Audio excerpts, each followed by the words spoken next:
સુરતના સરથાણામાં પત્ની અને પુત્રની હત્યા કરનાર સ્મિતનું રિકન્સ્ટ્રક્શન કરાયું છે. પોલીસ જપ્તા વચ્ચે રાજહંસના સૂર્ય બિલ્ડિંગમાં કરાયું રિકન્સ્ટ્રક્શન. 27 તારીખે સ્મિતે પત્ની, પુત્ર અને માતા પિતાને માર્યા હતા ચપ્પુના ઘા. આ ઘટનામાં પત્ની અને પુત્રનું થયું મોત. સુરતના સરથાણામાં પત્ની અને પુત્રની હત્યા કરનાર સ્મિતનું રિકન્સ્ટ્રક્શન કરાયું છે. પોલીસ જપ્તા વચ્ચે રાજહંસના સૂર્ય બિલ્ડિંગમાં કરાયું રિકન્સ્ટ્રક્શન. 27 તારીખે સ્મિતે પત્ની, પુત્ર અને માતા પિતાને માર્યા હતા ચપ્પુના ઘા. આ ઘટનામાં પત્ની અને પુત્રનું થયું હતું મોત. સ્મિતે પોતે ગળા પર પણ ચપ્પુ મારી આપઘાતનો પ્રયાસ કર્યો હતો. સ્મિતે હોસ્પિટલમાં પણ આપઘાત કરવાનો પ્રયાસ કર્યો હતો. સ્મિતે રિકન્સ્ટ્રક્શન દરમિયાન મગરના આંસુ સર્યા હતા. આરોપીએ સમગ્ર ઘટના અંગે પોલીસ સમક્ષ વર્ણન કર્યું હતું.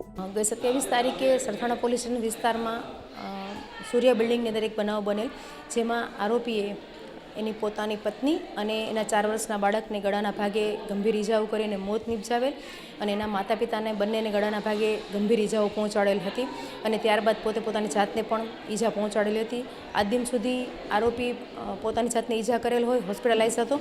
કાલે હોસ્પિટલમાંથી રજા આપી અને ગઈ રાત્રે એમને એરેસ્ટ કરીને અત્યારે રિકન્સ્ટ્રક્શન પંચનામા માટે એના ઘરે આવેલા છીએ અને બનાવ કેવી રીતે બનાવને અંજામ આપેલો હતો એ બાબતે જણાવતા એની પત્ની સાથે અગાઉ પણ ઓનલાઈન બિઝનેસ અને નાની નાની બાબત ઉપર એની પત્ની સાથે ઝઘડો થતો હતો અને આગલા દિવસે ઝઘડો થયેલો હતો અને સવારે પણ ઝઘડો થયેલો હતો આ બાબતે.